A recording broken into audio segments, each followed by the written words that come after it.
Hey everyone, welcome to another exclusive video tutorial by Scalar Academy. Before moving forward, please subscribe to our channel because a lot more tutorials are coming up and you don't want to miss them. Hi guys, in this video let's talk about the problem longest substring without repeating characters. So, given a string, we have to find the length of the longest substring without repeating characters. For example, the longest substring without repeating letters for this particular string is just ABC, right? So, if we look here, then this is the longest substring, which is of the length 3. Therefore, we will simply return the length. Right, this is 3 for this particular string, and for the next case, which is this, so the longest substring is the single letter B, right? Because if we consider any other substring, then B and B repeats. So therefore, there is just a single letter here, and therefore we will return the length 1. So now how can we approach this problem? Let's see that. So there is a brute force solution which says that we can consider all substrings one by one and check for each substring whether it contains all unique characters or not. So the total number of substrings are n into n plus 1 by 2, and to check if a substring contains all unique characters or not, we can keep a map of the visited characters. Therefore, this step can be done in a linear time. The total time complexity of calculating all the substrings and then checking if they contain unique characters or not, so the time complexity is going to be order of n cube. Let's understand this with the help of an example. So this is the string, let's suppose A, B, C, B, E.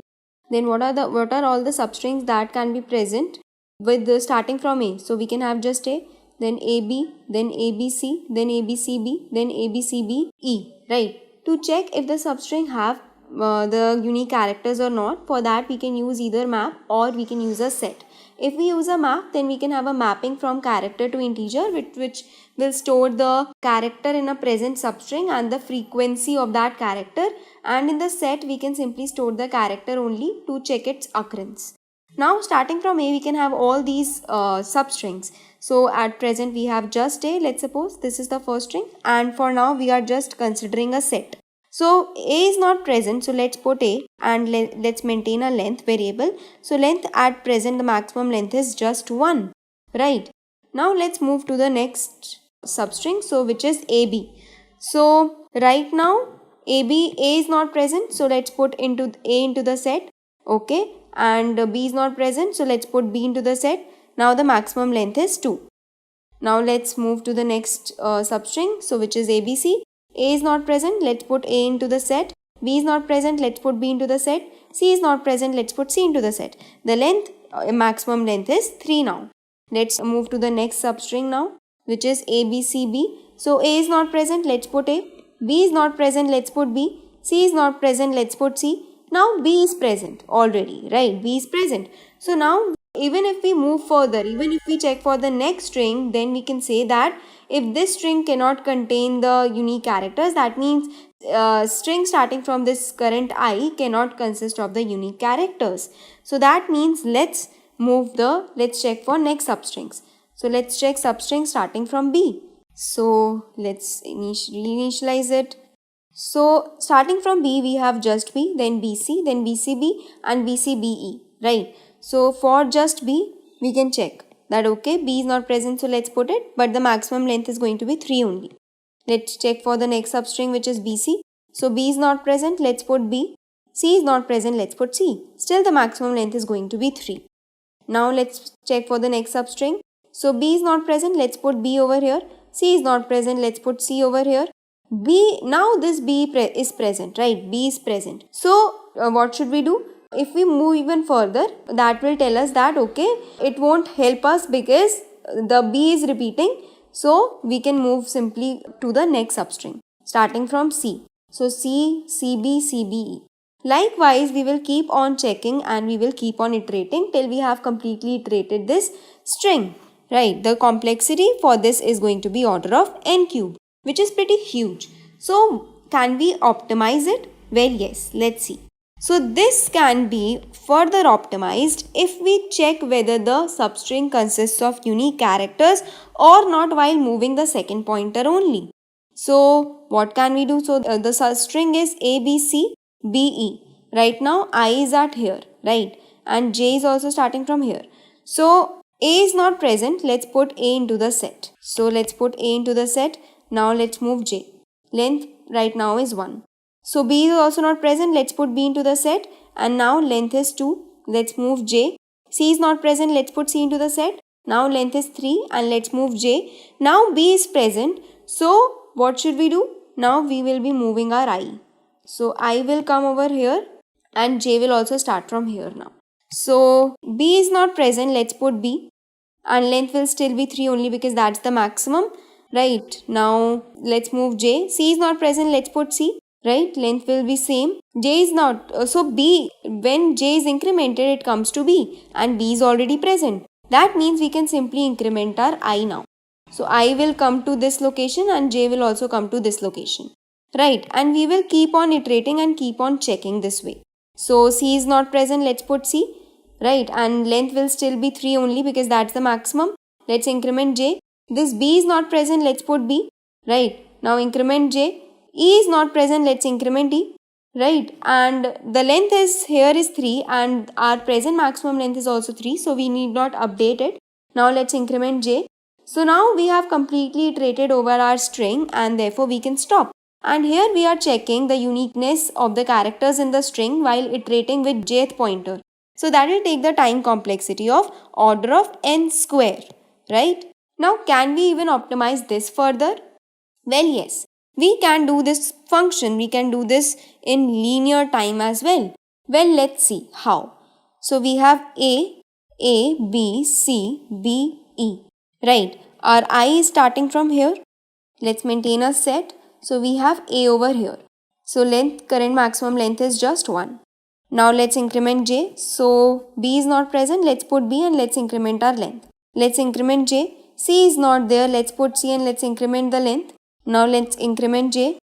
B is already present now. Since B is already present, instead of just incrementing I to one position and moving J back to ith location and restarting and checking all the substrings, can we not move J any further? Can we just do something else? Well, we have to actually make sure that B does not exist, right? So in that case, we can actually, instead of moving J back, we can increment our I till the point this jth character does not exist in the set anymore.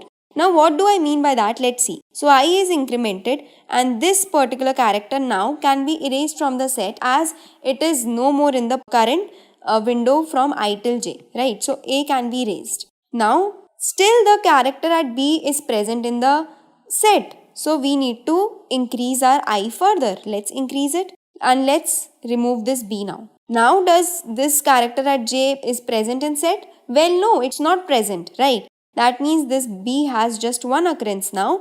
And let's put it in the set now. So we have put the B and the present length is 2, which is less than the maximum length. So we will keep this same. Let's increment J now. So J will come to this position and E is also not present. So we can put E into the set and present maximum length is 3 and the current maximum length is also 3. So we need not update it. Right. And let's move our J now. So J has reached to the end of the string and that means we have completely traversed our string. Right. And that's how we know that when to stop. So instead of moving J back, we have actually incremented our I till the jth character does not exist in the set anymore. And that's how we are doing it in linear time. We are iterating over each character at most 2 times. So the complexity is 2n to n and in big O terms it's just order of n, right? And the space complexity is also order of n where n is the length of the string. So thank you so much. Hi guys, in this video let's talk about a problem finding the square root of integer. So given an integer n, you have to compute and return the square root of n. If n is not a perfect square, so return the floor of square root of n. And do it without using the square root function from the standard library. So the range of n is 1 from 1 to 10 to the power 9. Let's say the input is 11, so the output is 3. How? Because the square root of 11 is 3.316. Therefore, we'll take the floor of it. So we'll get 3 as the answer. Let's see how this problem can be approached. So one possible way is, we know that the range of our answer is going to lie from 1 to n, right? So we can simply iterate from 1 to n, and we can check that if x square becomes equal to n, then we can simply return the value of x. Else, if x square is less than n, then we know that this x is one possible answer, and we'll check for higher values of x. So let's say some x plus 1, so the value just greater than x becomes greater than n, the square of it becomes greater than n.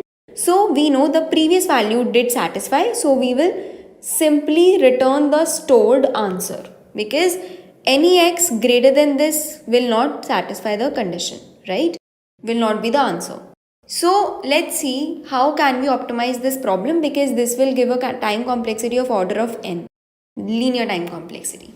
Then now let's make some observation. Let's say I have some value of x. We know that it's going to range from 1 to n. Now this value could be x square could be equal to n. In that case, we'll simply return x.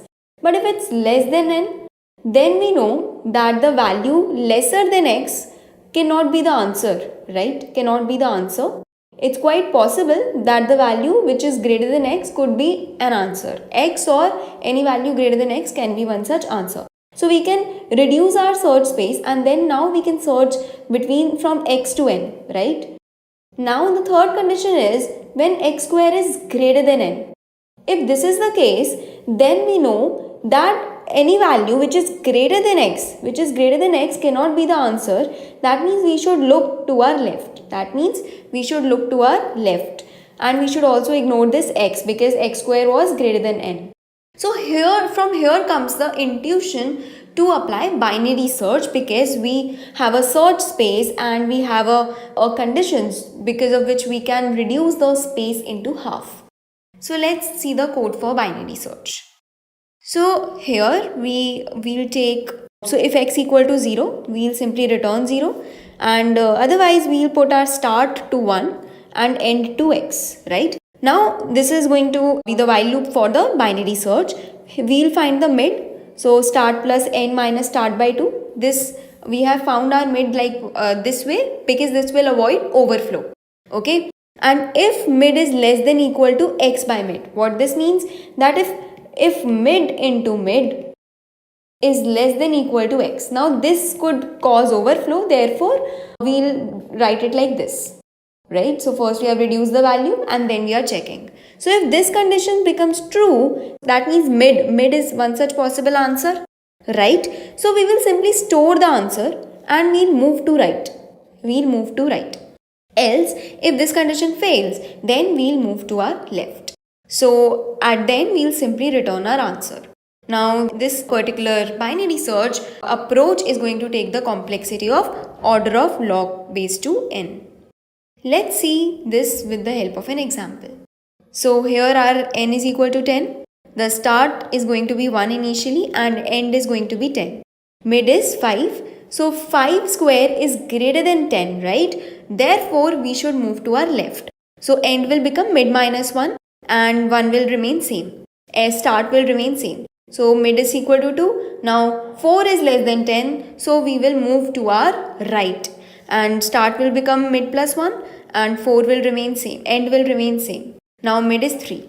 3 square is less than 10. So what we'll do? So basically whenever we are getting it as less than something, less than the value, so this particular number could be one possible answer. So first we have stored 2 because 2 square was less than 10. Then when we got 3 square less than 10, so we will simply store 3 now. Okay, and we will move to our right. So we will get start equal to mid plus 1. This will remain same and we'll get mid as 4. Now 4 square is greater than 10. So we will simply exit the while loop and we will return the stored answer, which is 3. So that's the running of the algorithm. So thank you so much. Hi guys, welcome to CodeDrift Day 5. So the first question we have is saving Gotham, where we are given an array of n elements and there's a special kind of an operation and we can do it infinite number of times, and by doing that operation we have to make all the elements equal to 0. So in one operation, what we can do is we can select two different numbers in the array, and such that the AND value, let's say we select AI and AJ. So if the AND value of AI and AJ is X, then we can just replace AI with AI XOR X and AJ with AJ XOR X. So we can do this operation any number of times. So we have to find out if we can make all the elements equal to 0 or not. So let's take an example. Let's say this is the array that we've got. So here I've written all the binary representations of the numbers of the array 2, 3, 4, 5. So let's try to do the operation on 2 and 3 once. So what is the value of 2 and 3? Value of 2 and 3 is 2. Now 2 will be replaced by 2 XOR 2, which is 0, and 3 will be replaced by 3 XOR 2, which is 1. Okay, so the updated array is 0, 1, 4, 5. Okay, now let's try to do the operations on 4 and 5. Okay, so this is the updated array. Now let's try to do the operation on 4 and 5. So 4 and 5 gives us 4. Now 4 will be replaced by 4 XOR 4, which is 0, and 5 will be replaced by 5 XOR 4, which is 1. Now what is the updated array? So the updated array is 0, 1, 0, 1. Okay, now we can do the same operation on 1 and 1. So 1 and 1 is 1. So the first one will be replaced by 1 XOR 1, which is 0, and then the second one will also be replaced by 1 XOR 1, which is again 0. So the array becomes 0, 0, 0, 0. So how do you think we can find out if we can make the elements 0 or not? So the brute force solution which comes to our mind is just perform the operation on every pair possible in the array. So the number of pairs in any array of size n are n square. So for every n square pairs, we can perform the operation and find out at the end of all the operations if the elements have become 0 or not. But the what's the time complexity of that method? Since we are doing the operation n square times, so the time complexity would be of n square. So can we do better than that? So if we need to observe what is happening when we are performing an operation on two numbers. So when we performed an action operation on 2 and 3 in this case, so 2 was we were able to make 2 as 0, but the 3 was transformed into 1. So if we look at the binary representations of 2 and 3, only these bits, this bit right here, we were able to destroy it because it existed in both the numbers. But this bit did not get destroyed in 3. Why? Because it did not exist in the other number, which was 2. So the observation here is, in this operation, only those bits which exist in both the numbers, they get destroyed, and all the other bits stay as they are. Okay. So what do you think? Let's suppose there's a bit which exists in only one number in the array. Do you think we will ever be able to destroy it if no other number carries it? Let's take an example. Let's take an example where the array just has two numbers, 4 and 8. Okay. So the binary representation of 4 is 0, 1, 0, 1. This is 4. And the binary representation of 8 is 1, 0, 0, 0, right? Okay. So 4 is 0, 1, 0, 0 and 8 is 1, 0, 0, 0, right? So do you think we will ever be able to destroy these bits no matter how many operations we use? No, because this bit will never be paired with other such bit of the same value, because we don't have any other bit of the same value in any other number. Because the only other number we have is 8, and it does not have this bit. And in 8 we have this bit as set, but 4 doesn't have this bit, because this bit is in 4 is 0. So we'll never be able to destroy these bits. So the observation, the thing we can notice by this operation is that only those bits which exist in pairs can be destroyed by these operations. So let's say there are many numbers. Let's say this is the number A, B, C, D. Let me just write random binary notations. Let's say this is 1, 1. This is 0, 1, 1, 1. This is 1, 0, 0, 0. This is 1, 1, 1, 1. Okay. So let's talk about this particular bit. Okay. So this bit is coming 3 number of times. So I think we can destroy these two because these two make a pair. But after performing operation on these two numbers C and D, both these bits will be destroyed, but this bit will never be able to get destroyed because we won't be able to pair it with any other number which contains this bit, right? So the answer for this test case will be no, because we will not be able to ever destroy this particular bit. So we can notice that for every bit, the count of that bit should be even, so that we can divide those bits in pairs of 2 and we can destroy them, right? But if the count of any bit is odd, then we won't be able to destroy that particular bit, and all the numbers will not be able to be reduced to 0 at the end, right?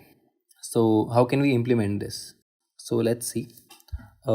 We can just take an integer array, bits of size 32, and just set it to 0 in the beginning.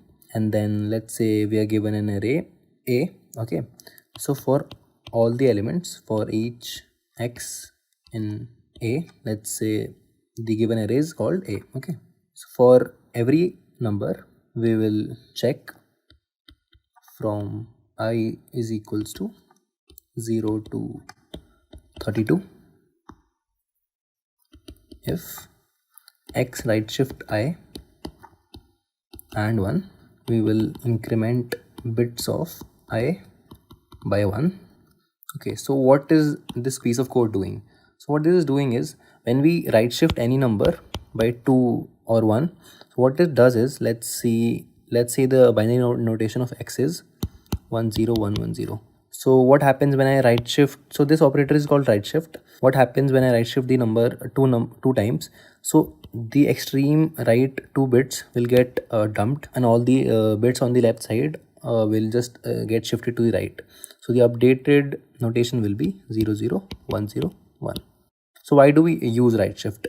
So let's say we have to access the third bit of the number from the right. So we'll just right shift the number 2 times, so that the third bit will come to the extreme end, right? And then we'll just take the AND of the number with 1. That will just tell me whether that particular bit is set or not. Okay, so I need to check for all the bits from 0 to 32, since the numbers are not going to be more than 2 raised to power 32, which is 10 raised to the power 9 in this case. So this is enough. So I'll just, with this for loop, I can just count the number of bits in every number. So after this, I have the count of all the bits. Now in the bits array for int 0 to 32, if bits of I, int I is equals to 0 to 32, if bits I percentage 2 equal to 1, right? That means the count is odd. We will just return false, right? And after the array, if no count was found to be odd, at the end we'll just return true. Okay, so what is the time complexity of this method? Let's see. Okay, so since we are only iterating over the array once, that will make the time complexity of on, plus then after that we are just iterating over the array of size 32, that is a constant time, that will make up on. And the space complexity, since we are just using extra space of size 32, we can consider it constant space, on space. So this is the time and space complexity of the method. So I hope this cleared your doubt. Let's move to the second question. Hi guys, so the second question for the day is loudspeaker. We are given a graph which has A cities and few roads which are represented by the array B. Array B contains all the edges, right? Telling us which node is connected to which node. And then we have an array which tells us that some cities have loudspeakers. So all the cities which have loudspeakers are in the array C. Okay, and then we have a source city and a destination city. So let's take an example. Let's say this is a graph. Okay, so let's say we have 2 cities which have speakers, and then let's say this is the source city and this is the destination city. Okay, so what happens is, in the beginning this speaker is all turned on, the sound starts traveling. Let's say, okay, so the speaker has an intensity of let's say the intensity is x, so the sound will only travel up to a distance of x. Let's say x is 2, so its sound will travel to distance in this path, to direction in this path, right? And then it will stop here. But when the sound hits another speaker, that speaker also gets turned on. So what will happen is this will also start emitting sound, and since x is equal to 2, this will also cover a path of 2, and that means the sound will reach E. So the answer will be yes. For intensity 2, this sound will reach from this source to this destination, right? So we have to find the minimum intensity for which this can happen. So the minimum intensity for a speaker can be 0. The maximum intensity we can need can be n. It cannot, we will never need intensity more than n, right? If we cannot do it in n intensity, then we cannot do it at all, because the shortest distance from any node to any other node cannot be more than n, because we have n number of nodes, right? So this is the range for our answer. So one way is to iterate from 0 to n, and the first value for which it can be done, it will be the answer, right? But instead of doing that, since it takes on time, what we can do is we can use binary search in this range, and it will give us the value in log n, right? But for every intensity, how do we check if for that particular intensity we can this is possible or not? So we will binary search between this range, and for every value we'll call a function solve with the intensity. We'll send it the intensity, and it will return a value whether it's possible or not. Okay, so how will that function work? So what we can do is since all of these speakers can be sources for the sound, we can use a multi-source BFS, and we can consider all of these speakers to be different sets, right? Let's call this to be set 1. Let's call this to be set 2. So all the cities which can be reached from this speaker will be in the set 1. All the cities which can be reached from this speaker will be set 2. And if some city collides, that means this sound is reaching from here also, and this sound is reaching here, both the cities. So we will check if the distance between this speaker and this speaker is less than equal to x. What does that mean? That means if a sound ever starts from this speaker, it will reach this speaker as well, and eventually this speaker will also get turned on, and all the cities that this speaker is connected to will also be reached. So what this will do is, what we can do is we can just combine both these sets. So we'll just, at the beginning, all these speakers will have different sets, and after the BFS, some speakers will be connected, their sets will be connected. What that will mean is that all of these speakers are interconnected. That means the distance between them is less than equal to x, and they can be reached from any speaker to the another speaker, right? So no matter from which speaker we start, we can always go to some other speaker, and eventually some node which can be reached from that speaker, right? So we'll just do a DFS. At the end, we will check if the source node and the destination node are in the same set, right? So how do we make sets? So we can use DSU. So let me just give you a brief explanation of how DSU works, right? So let's say we have a few nodes, 1, 2, 3, 4, and let's say 4 and 5 are connected, right? Let's say all of these nodes are islands and these are bridges. So if I say 3 and I'm making a bridge between 3 and 5, so automatically 3 is connected to all the elements which are connected to 5, right? Because if I can travel from island 3 to 5, I can also travel from 3 to 4. If there was a element 6 connected to 5, I could also travel from 3 to 6. So what we do in DSU is, if any element of one set gets connected to any element of another set, that means both these sets are now connected, and now we have gotten a new set, right? So for knowing how we can do these unions and how we can check if the two elements are in the same set or not, you can read more about DSU, right? So now we will look at the code, how we can implement this. Okay, so this is the function solve. Okay, it takes the vector c, which is the edges, right? This is the vector c, which is all the nodes which have loudspeakers. This is the source and this is the destination, right? So what we do is we make a graph and then just make the graph using the edges, right?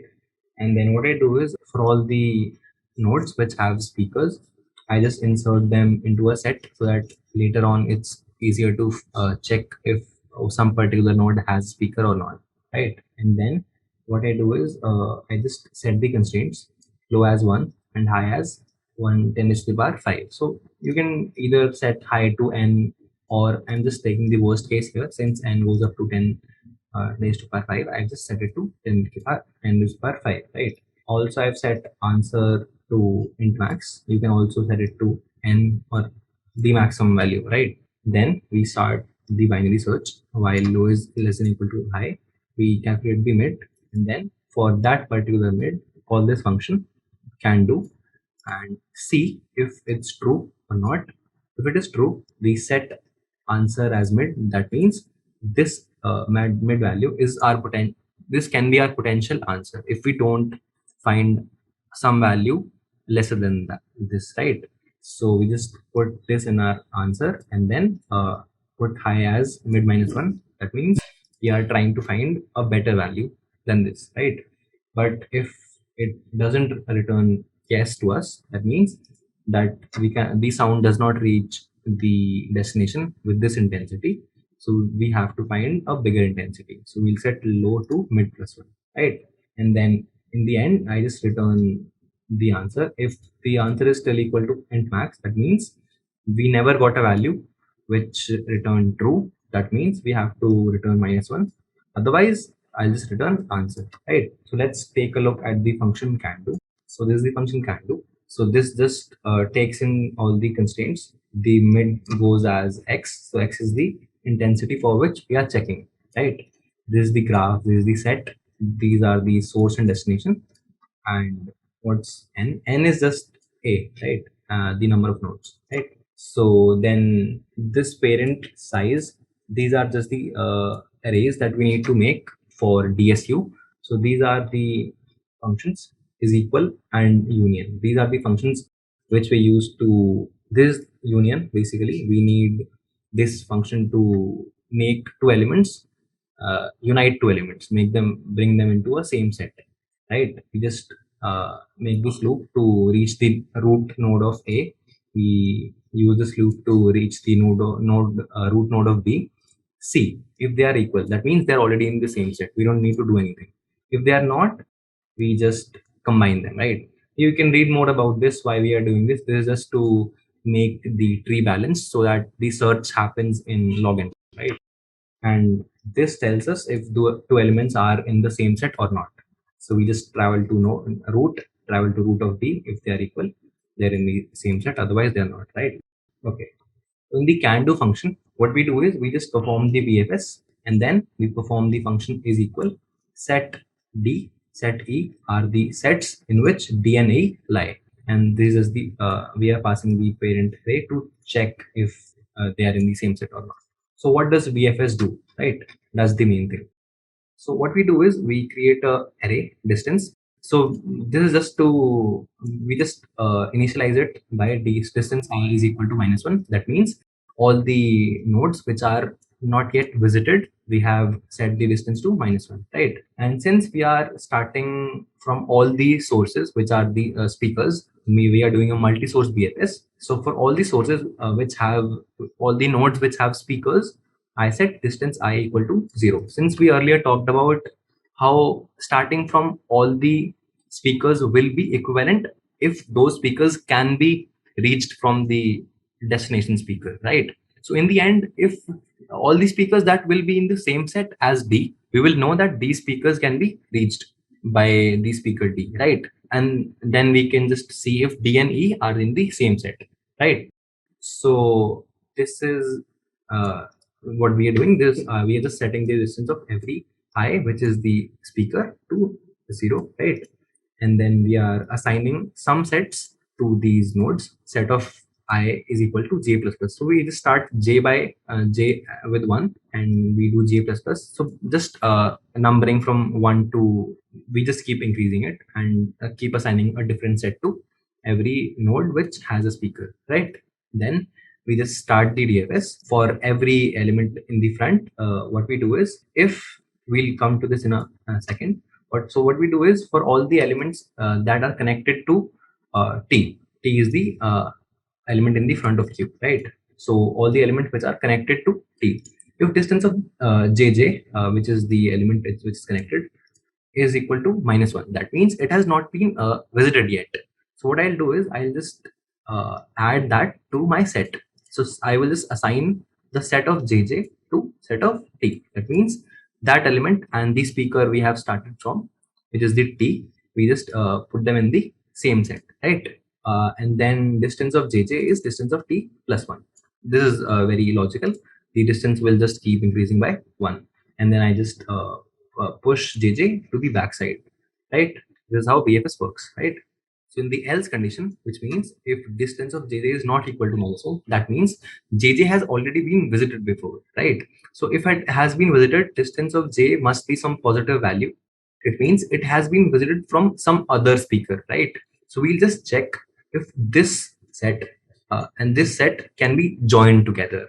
For that, the distance between the speaker from which JJ has been visited and the speaker from which T has been visited, the distance between them must be less than equal to X, right? That's only when these two speakers can be in the same set, right? So we just check.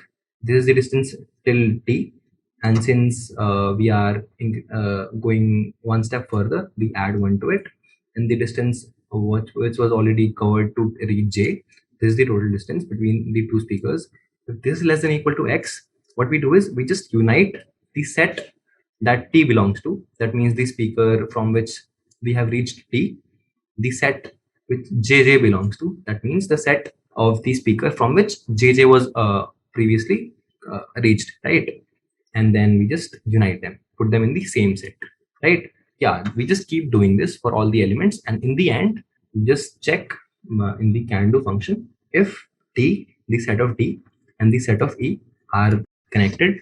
If they are, that means the sound will travel from D to E, right? So now let's see what the time complexity of this program is. Okay, so we are performing a binary search from 0 to n, right? And for every query, we call the function solve for that particular mid value, right? So in the function solve, we perform a BFS, and there are n elements, n nodes, and since we don't revisit any node, only we will visit n nodes in total. For every node, we use that query union set, where we attach this every node to some particular set from whichever speaker it has been visited, right? And that query takes up log n time, right? And the function and the binary search takes log n time too, which makes total time complexity n log square n, right? Talking about space complexity, in DSU we are using 3 linear arrays, so that makes the time complexity linear. And for the BFS also, we use a queue, which will we will push n nodes in the queue, that will take up linear memory as well, right? So the overall time space complexity is also linear, which is O of n, right? So when we were using DSU for the queries, we can also use you can read more about it about DSU and read more about path compression. We could have used path compression and made this log n factor as O1, but we don't need it in for this question. But if you want, you can read more about it and try to optimize the solution from n log square n to n log n, right? So I hope this solution was clear. Do like the video, share the video, and consider subscribing to the channel for more content like this. Hi guys, welcome to CodeRiff Day 7. So the first question for the day is multiple sum set. We are given an integer array of size n, and we need to find the number of subsets of A whose set multiplication value is distinct and it's equal to sum of any subset of array A. So in layman terms, let's say there's a value x, okay? We should be able to find a subset whose sum value is equal to that x, and we should be able to find a subset whose multiplication value is equal to that x, right? So how many distinct x values can we find? That's the answer. So let's take an example. Let's see, this is the number, okay? So how many subsets does this array have? It would be 2 raised to the power 3, which is 8, right? So the 1 would be the empty subset. So let's just skip that. And I have listed all the 7 subsets and their multiplication values and the sum values, right? So let's try to find how many different x values can we find here, for which both a subset whose multiplication is equal to that and a subset whose sum is equal to that. Okay, so 1 can be this, 2 can be an answer, 3, 6. Okay, So these are the 4 distinct values. So answer is 4. So what could be the brute force approach? It can be to find all the possible subsets and their multiplication values and their sum values, and then see how many distinct values are true, right? But what is the time complexity? The number of subsets for any array of size n are 2 raised to the power n, and when n goes to the power value 100, it will be 2 raised to the power 100, which is exponential time complexity. So can we do something better than that? Okay, so if we look at the constraints, n goes up to 100 and ai goes up to 100, right? So what we can do is, let's take another example. Let's take 3, 1, 3, right? So when we talked about the constraints, n goes up to 100, right? And ai goes up to 100. So the worst case could be when n is 100 and every number is 100. Even then, the total sum would be 10,000, not more than that. Okay, we'll come to it. Why we are discussing this, we'll come to it in a minute. Okay, so what is the total sum for this array? It's 7, right? Although we know that the multiplication of some subsets can be bigger than 7. Like if we take the whole array, it's also a subset. The product is going to be 9. Similarly, in the these constraints also, we know that product of some subsets will be bigger than 10,000, but the sum can never be bigger than 10,000.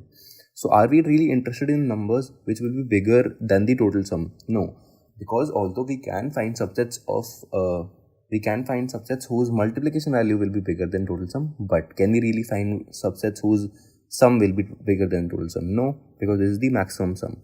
So we are only interested in the values from 0 to total sum. This is the range where the distinct values of x will lie, right? Because we want both subsets, one sum subset and one multiplication subset, right? So what we can do is, we can make a DP of size sum plus 1. So I'm adding a 1 so that we can use 1 based indexing instead of 0 based indexing. Okay, so let's try to build it. We'll make 2 DPs, DP and DP of 2, one for sum and one for product. Okay, so let's try to build it. It will be of size 8. Okay, so the array is 3, 1, 3. This is DP. This is DP of 2. These are the indexes. Okay, so in the beginning, DP of 1 is going to be true. Why? Because the empty subset has a product 1. Now all the other values, we cannot have 0 as a product of an empty subset. We cannot have 2. All the values will be false. We can only have 1 as the product of a empty subset. Similarly, the sum of an empty subset is always going to be 0. That's why DP2 of 0 is true. That means we can have a subset with sum 0, which is the empty subset, right? And the other values are 0. Okay, for the first iteration, let's just do the dry run for the first iteration, which is the number 3. So we will do the iteration right to left, not left to right. Why? Because let's say we iterate from left to right. Okay, we know that DP of 1 is true, and if I can multiply it by 3, I can make DP of 3 to be true. But then when I iterate from left to right, I reach 3, then DP of 3 is also true. Then I will try to multiply that by 3 again. I'll make DP of 9 true. Okay, this will exceed, but let's try to imagine of an example where the product will still be in the range. Okay, so I'll make 2 multiplications for the same number. So when I reach any point, I won't be able to know when it's true if this was made true in this current iteration or it is true from the previous iteration. So that's why what I'll do is, I'll iterate from right to left. What I'll do is, I'll check, can I multiply, is the product 7 possible already from previous iteration? It's not, so there's no point. So I'll keep moving right to left, right to left, right. So when I reach DP of 1, I know that the product 1 is already possible because DP of 1 is true. I'll multiply it by 3 and make DP of 3 true. And then I move to the left side. So there will be no duplicates, right? So when I was in DP1, I multiplied it by 3 and made DP3 to be true, right? When I was at DP0, it's 0, so I cannot really multiply anything by it. Similarly, for the sum DP, I'll iterate from right to left. So the first true value I'll find is DP of 0. I know the 0 is true, that's why I'll try to add the current number, which is 3. I'll make DP of 3 to be true, right? And then similarly, I will iterate right to left for the second number and for the third number as well, and then at the end we will have the both DP grids. So let's try to look at the codes to understand it better, how we can implement it. Okay, so this is the function. It takes in the array and it returns an integer. Okay, so first of all we calculate this total sum, which is going to be the size of our DP. We initialize both the DP arrays, one for multiplication, one for sum. Then we initialize the base cases. DP of 1 is 1, so that means the product of an empty subset is always 1. So we'll set DP of 1 to true, and for sum the empty subset has a sum 0, so that's why DP of 0 is true, right? Then we iterate for all the elements, and for every element we iterate from right to left, right? And then for every number check if DP of j is already true. Is it true? Yes. If it's true, then I can also, this number I can also make a contribution to it. Why? How? I can multiply that already number j by I, then check if the total product will be in the constraints, that is less than or equal to sum. If it will be, then I'll set DP of j into I also equal to 1. In the case of sum, I'll check if DP2 of j is already true. Is it true? Okay, then I'll try to add this current number to that sum and try to make j plus I also equal to true. If it's under the constraints, I'll set DP2 of j plus I equal to 1, right? I'll do this for all the numbers, and at the end I will have my DP and DP2 fully. I will have the values which I can make at the end, right?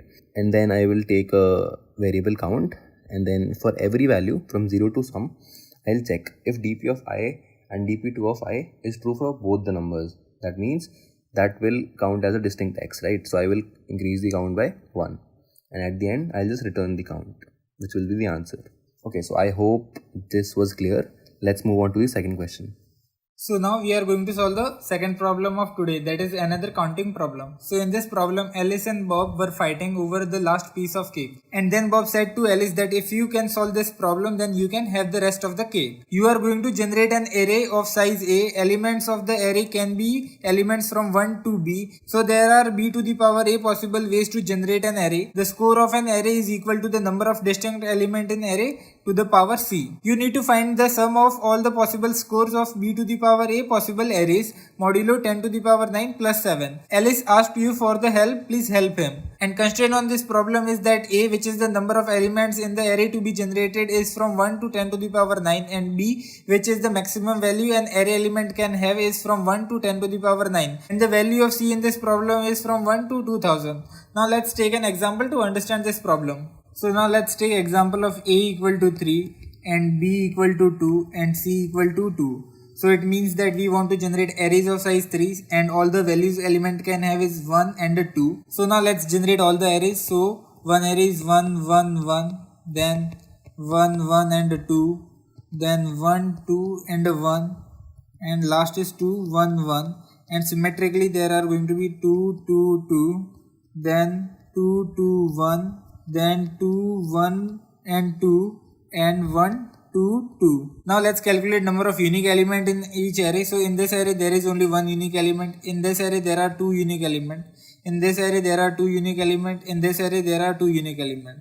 And in this array there is only one unique element. And in this array there are two unique element. And in this array there are two unique element. And in this array there are two unique element.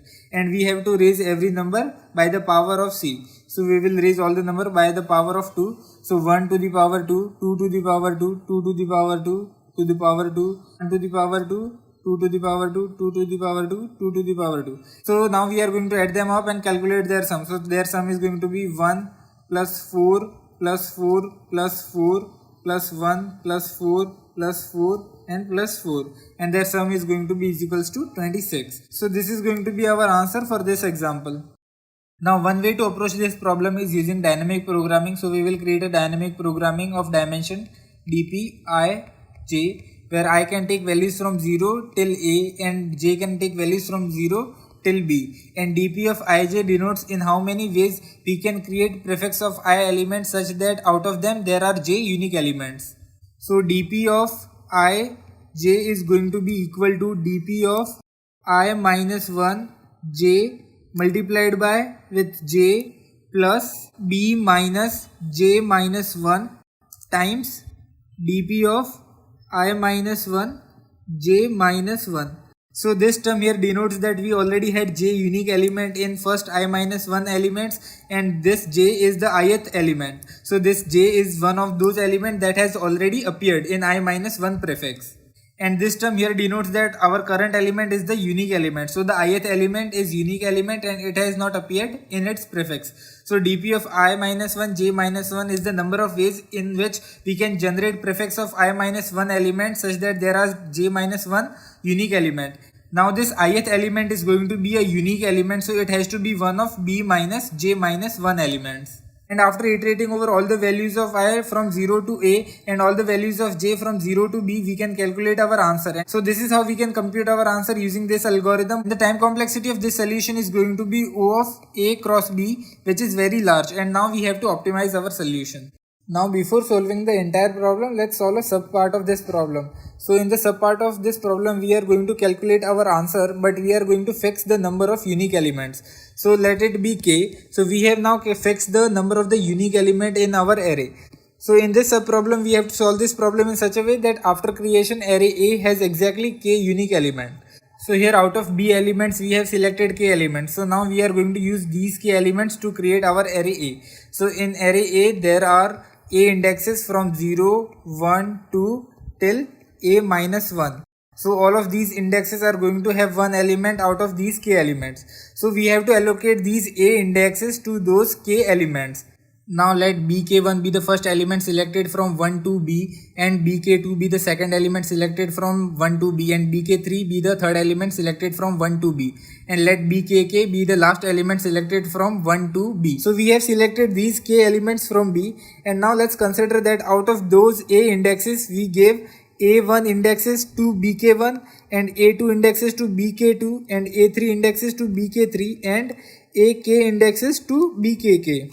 Now the total number of ways of doing this allocation are going to be a factorial divided by a1 factorial multiplied by a2 factorial multiplied by a3 factorial till a k factorial. So now we have to iterate over all the combinations of a1, a2 till ak such that their sum a1 plus a2 till ak is exactly equal to a, and all these value a1, a2, a3 till ak are non-zero. So these values must be greater than or equal to 1. It means we have to give at least one index to one element. So now let's calculate if our array A has exactly k unique element, then how much that is going to contribute to our answer. So the total contribution is going to be bck multiplied by a factorial divided by a1 factorial multiplied by a2 factorial till ak factorial, such that all a of I are greater than or equal to 1, and summation of all of these ai is exactly equal to a multiplied by k to the power c. So this is the number of ways of selecting k elements from 1 to b, and this is the number of ways of allocating indexes to those k elements, and this is the contribution of individual array. Now this term here and this term here can be easily computed. Now let's try to understand how we can compute this term here.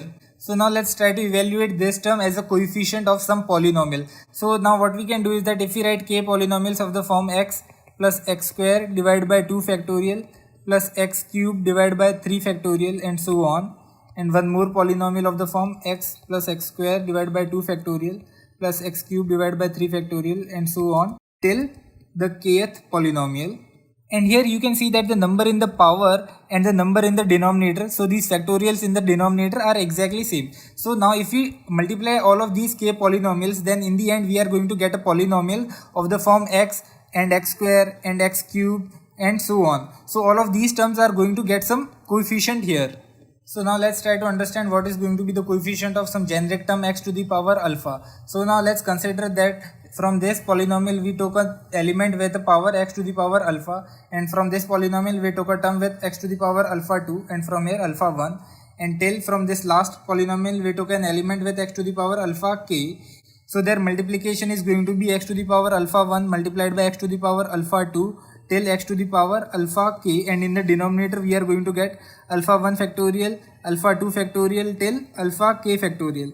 So on simplifying we are going to get x to the power alpha 1 plus alpha 2 plus alpha 3 till alpha k, and in the denominator we are going to get alpha 1 factorial multiplied by alpha 2 factorial till alpha k factorial. So the coefficient of a generic term x to the power alpha is going to be the summation of 1 over alpha 1 factorial, alpha 2 factorial till alpha k factorial, such that alpha 1 plus alpha 2 plus alpha 3 till alpha k are equal to alpha. And these alphas will never be zeros, because here in this polynomial we are always taking all the powers that are greater than or equal to 1. So these alphas will always be greater than or equal to 1. So now if we consider the coefficient of x to the power a, then that coefficient is going to be the summation of 1 over a1 factorial, a2 factorial till ak factorial, such that a1 plus a2 plus a3 till ak are equal to a, and all of these ai are going to be greater than or equal to 1, because all the powers in our polynomial are greater than or equal to 1. If you look at this function, then this is nothing but e to the power x minus 1. Now the total contribution of all the arrays with exactly k unique element is going to be bck a factorial multiplied by e to the power x minus 1 to the power k and k to the power c. So all the polynomials of the form x plus x square divided by 2 factorial plus x cube divided by 3 factorial were nothing but e to the power x minus 1, and those polynomial were multiplied k times. So finally we are going to get e to the power x minus 1 to the power k. So the total contribution is going to be the coefficient of x to the power a in this polynomial. And if we iterate over all the values of k from 0 till b, so we are iterating over how many unique elements we are going to have at the end in our array a. So if we iterate over all the values of k, then this summation here is going to give us our final result, and this a factorial is common. So we have taken this out. So the coefficient of x to the power a in this polynomial is going to be our final result. So each term of this summation is a polynomial, and if we add all these polynomial together, then in the end the coefficient of x to the power a is going to be our final result. So now let's try to calculate the coefficient of x to the power a in this polynomial. So what we can do is that we can substitute e to the power x minus 1 with a y, and this a factorial is a constant, and we can take this out. So the new equation is going to be summation of k goes from 0 till b, bck y to the power k and k to the power c. Now let's try to write multinomial expansion of 1 plus y to the power b. So it is going to be is equals to the summation of k goes from 0 till b, bck and y to the power k. And if we differentiate both the side by y, then we are going to get b 1 plus y to the power b minus 1 is going to be equal to summation of k goes from 0 till b, bck y to the power k minus 1, and we are going to get k here. And now let's multiply both the side by y. So we are going to get b times y times 1 plus y to the power b minus 1 is equal to summation of bck y to the power k and k here. So we have multiplied both the side by y, and now we are going to again differentiate this. So we are going to get b y 1 plus y to the power b minus 2, and we are going to get b minus 1 here, plus b 1 plus y to the power b minus 1, and we are going to get a 1 here, and it is going to be equal to summation of bck y to the power k minus 1 and k square. So now again we are going to multiply both the side by y. So we are going to get b into b minus 1 y square 1 plus y to the power b minus 2 plus b times 1 plus y to the power b minus 1 multiplied by y, and on this side we are going to get summation of bck y to the power k and k square. And here we can see that we differentiated this function twice, and we got here 2 in the power of k. So if we differentiate this function c times, then in the end we are going to get k to the power c here and y to the power k and summation of bck, and this is something we want to evaluate. So after differentiating both the sides c times, we can calculate the coefficient of x to the power a on the right side. After differentiating both the sides c times and multiplying both the side by y c times, all the terms on the left side are going to be of the form y to the power a multiplied by 1 plus y to the power b and some coefficient here. And using dynamic programming, we can maintain these coefficient, and after differentiating both the sides c times, we can resubstitute y equal to e to the power x minus 1 and calculate the coefficient of x to the power a on the left side. One thing to notice here is that this a and this b are always add up to a capital B. Now let's look at the solution code. In our solution code, we have created two functions. One is expo and the second function is a compute. So here what we are doing is that in this expo function, we are performing an exponentiation function here. So we are going to compute base to the power exponent modulo a mod.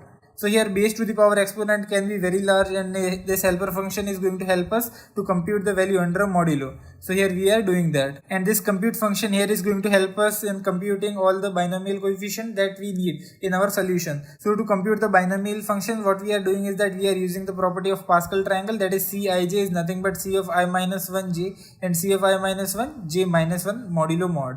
Now let's look at the actual solution code of this problem. So before solution code, here what we have done is that we have created global DP matrix, a G array and a PW array. In the solution code here, we are getting the variable n, m and k. So these n, m and k are nothing but capital A, capital B and capital C, as we understood in our solution approach. So here we are doing our pre-computation, and here we are storing the value -1 in our DP matrix. And in this statement here, for all the values of I from 0 to k plus 1, what we are doing is that we are computing PW of I. So PW of I is nothing but b minus 1 to the power a. And in this segment of the code, we are computing g of I, and for calculating g of I, this is the formula. So for every value of I here, we are iterating over all the values of j from 0 till I, and we are computing this function. So in this statement here and here, we are doing that computation. And as values can be very large, we have to do all the computations under a modulo. And here we are calling the function fill of k0. So this function, what this function is going to do is that it is going to compute the value of dp of k0, and it is going to return it, and in the end we are going to return that value because that is going to be our final answer. Now let's understand what this fill function is doing. So it is taking 3 argument diffs a and this tot. So this tot is always constant, and its value is nothing but a capital B, as in our solution approach. And here after that, if dp of diffs a is calculated, then simply return it. And then we are creating a variable b, which is nothing but tot total minus a, which is nothing but capital B minus small a. And after that, if diffs is 0, then this is a base case. In that case, value of dp of diffs a is nothing but g of a, and we are going to return that. Or else we are going to calculate the value of dp of diffs a, and this is the formula for calculating dp of ij. So dp of ij is nothing but j times dp of I minus 1 j plus b minus j dp of I minus 1 j plus first. And here by multiplying 1 ll, we are making sure that we are doing all the calculations in long and we are not running into an overflow. And here in the end, we are taking a modulo. And in any case, if a is 0 or b, this small b is 0, in that case we are evaluating this thing to a 0 long. After computing the value of dp of diffs a, it is going to return it. So that was the solution code for this problem. We are creating a DP matrix of size C square, array G of size C, and array PW of size C. So the time complexity of this solution is going to be O of C square, because we are creating a matrix of size C square and we are then computing it. And the space complexity of this solution is going to be O of C square, because we are creating a matrix DP of size C square. So the time complexity as well as the space complexity are going to be of the order of C square. Thank you for watching. Please like, subscribe and share it with your friends.